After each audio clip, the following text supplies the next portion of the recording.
What's up YouTube? My name is Zach Hartley and welcome to my channel. In this video, we are going to be talking about everything you need to know in order to start building your stock portfolio. We are going to focus on buying your very first stock in that portfolio, and all the footage that you're about to see actually comes from a course I'm filming on how to trade the stock market. So if you're interested in learning any more or you want to make money in the market, definitely check out the links below. But without any further ado, let's get right into the video. And if you get any value from this, please remember to like and subscribe. Thank you.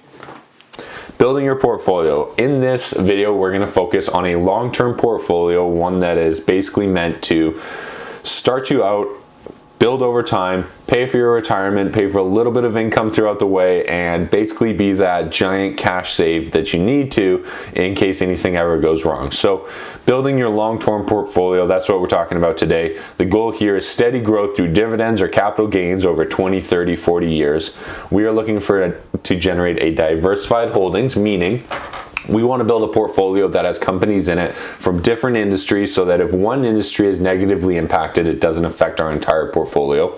We're also looking for lower risk companies. We don't need to be investing in any biotech companies or crazy startups that are going to save the world, because we're looking for long term. We're looking for consistent, steady growth year over year, and so we want to basically be investing in medium to large companies that are going to be here over the long term. And the last point here is we have a long-term horizon. We are looking to basically start this portfolio in our 20s, 30s, or 40s and use it in retirement to basically pay for our living. That's the goal here. So we've got a long-term horizon on this. We're looking for low-risk companies, diversified holdings, and we're trying to get steady growth through capital gains or dividends. So making your first buy. Now this is a really interesting topic, and it's something that's really unique because it's something you're always going to remember. Now, as weird as this sounds, you're always going to remember who you lost your virginity to. You're always going to remember which stock you bought first. Now mine, I remember this like it's clear as day. I remember sitting at my computer and just itching to try and make a trade. I'm scrolling through the news and I saw that Twitter had their investor day. So I logged on, I went in and I sat through basically 2 hours of Twitter's investor day. I watched some presentations, I listened to some calls. I basically sat there and said, wow, this sounded all pretty good. Twitter sounds like it's going on the right path, and I bought the shares. I bought probably 6 or 7 shares at $44, and I still remember that price. I bought them right at $44, and that stock dropped all the way down to like $18, $19 within like 6 or 7 months. Like, it was absolutely terrible. It was one of the worst buys I've ever made. I lost most of my money on it almost within the first couple of months, and the goal here was to buy one that I was going to hold the whole time. So needless to say, I ended up selling Twitter. It was a terrible investment. I did absolutely horrible on it, but it stuck with me because I always remembered, I wish I had bought Apple. I wish I had bought Apple the 7 years ago when instead I bought Twitter. If I had bought Apple, I would have done phenomenally well. So the reason I'm making this video is to say, do not make my mistake.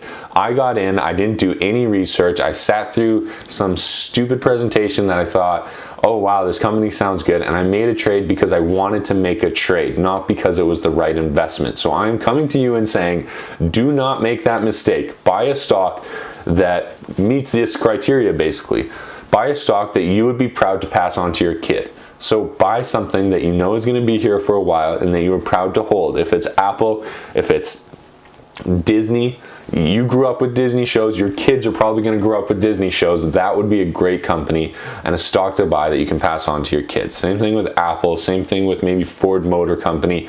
If you're a truck guy, whatever it is, find a company that you like, that you believe in, and that you're proud to own their stock and plan to hold it for the rest of your life, and be proud to pass that stock on to your kid and say, this is the company that I made the decision on when I was 20 years old. I bought it. It's still important, and now I want you to have that. I think that's a pretty cool thing. So buy the stock that you'd like to pass on. Secondly, buy a stock that will still be around in 50 to 100 years. I talk about Warren Buffett a lot. His whole mentality is, I buy a stock that's a company that's still going to be here in 100 years. And I think you should take the same mentality. Buy a company that isn't with a trend, isn't a fad, isn't going to fade out in a couple of years. Do not buy a fashion company. Do not buy a clothing company. Buy a company that has some heart to it and some integrity, and that's going to be around for a little while. Johnson & Johnson, 3M. There's so many great companies out there, but find a great one and hold on to it. And last one, don't sell it. Buy one share and say, this is the first share that I ever bought, and I'm gonna hold on to it for my life. And hold on to it, because you're always gonna remember that, and it's gonna be a really cool moment when you pass this on to your kids and you say, kid, I bought this share in 2020, back when I was your age, when I was a young guy, and it's still worth it today. So I just think that's a really cool thing to have, and I wish that I had that when I bought Twitter, but I didn't, so I'm trying to pass that on to you. So that's what you should look at in your first stock. Now, once you've bought your first stock and you're going to build a portfolio around that stock, here's what you should be thinking about. Number one, choose your industries. You want to choose industries that aren't completely connected to each other, and hopefully a couple of industries so that you have some diversification. Once you've chosen your industry, compare the companies within that industry. Try and find the absolute best company, and then maybe find 2 or 3 competitors to it. Once you've identified the companies within that industry that you're interested in, start doing your analysis, your technical and your fundamental analysis, to decide on which company you actually want to buy, which company you want to hold, and which company you want in your portfolio. You choose that and you figure that out by going top down. Here's the industry, here's the companies that I can choose from, here's their financial ratios, here's their technical analysis, here are the companies that I actually want to get into, and this is the one that's the best based on my analysis and my research. And then once you've identified that company, wait for the buying opportunity. Wait for the next dip. Wait for the next technical analysis buying indicator. Wait for the next opportunity where you have a good opportunity to buy that stock at a fair and reasonable price where it will go up over the long term. And lastly, you need to monitor that stock. You need to monitor the stock very closely as soon as you buy it, and less so over time. If you are wrong right away, you may want to get out of that stock right away, or if that price goes down right away, you may also want to buy more of it because it is now on sale. So you really need to think through that question in your head again of, once I buy a stock, if the price goes down, was I wrong or is the price on sale? You need to have that figured out in your head before you make that trade so that you have a plan. If that price goes down, you're going to buy more, or you were wrong and you're going to get out of that trade. You need to make that decision before you actually invest into the company.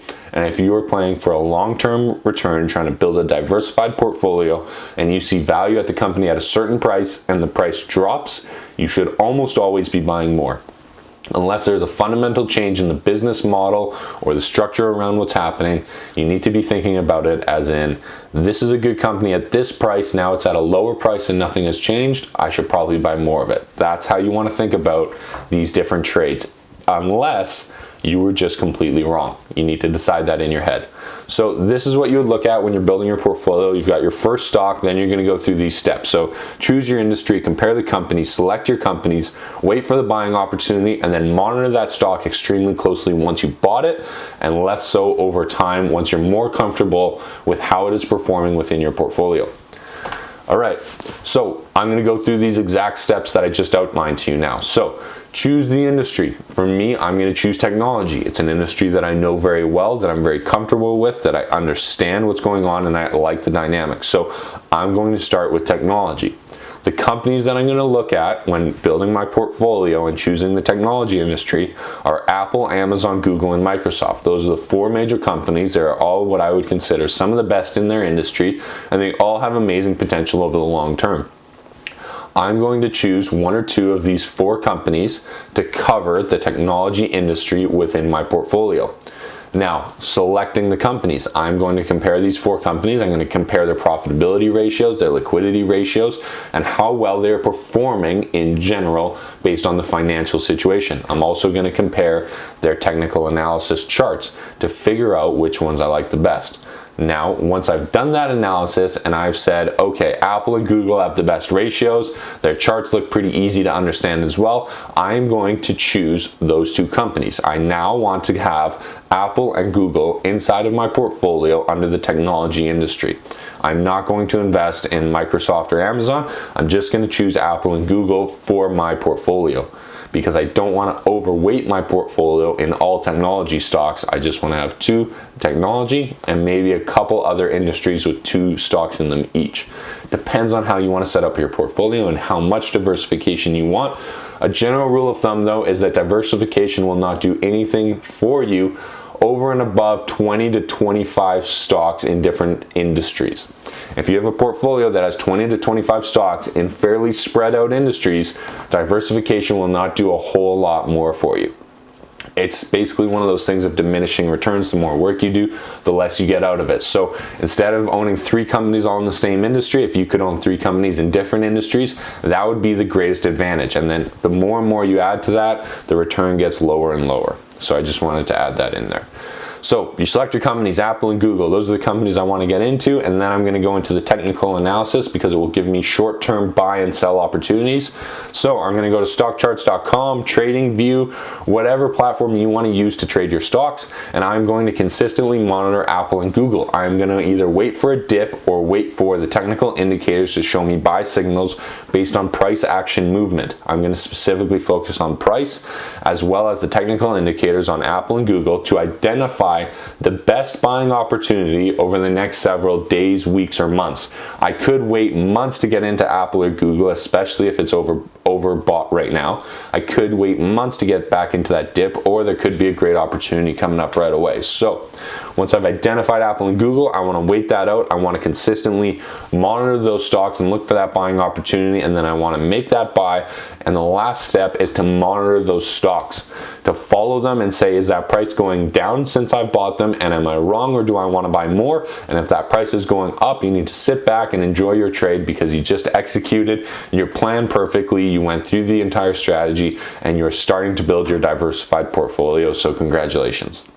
Now, if you guys have any more questions about what we're doing, send me an email. But in summary, building a portfolio takes time. You need to understand that this is not suddenly like you wake up, you make 20 trades on the same day, and now you have a diversified portfolio. That is the worst way to do it. You never want to do it that way. You want to buy one share at a time with full analysis and knowing that you are building a portfolio that's going to be there over time, that's going to be there in the long term, that you found good entry points on every single stock that you've gotten into, and when that price went down, you bought more to average your buy-in price lower. That's the key here.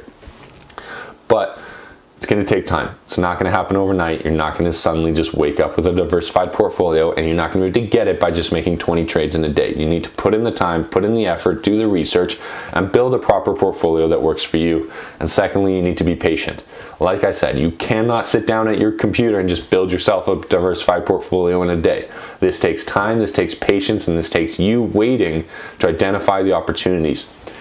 And the reason I'm saying that is because you can make money by doing nothing and holding your cash. If you go to buy into that stock and that price is going to fall anyways, whether or not you buy it, if you can hold on to your cash and you can get into it at a lower price just by waiting, you are much better off doing that than sitting there twiddling your thumbs and pressuring yourself to make a trade. You can save yourself money by not making that trade. So you need to really understand that and be very careful with your exit and entry points, especially when you're basically trading like this.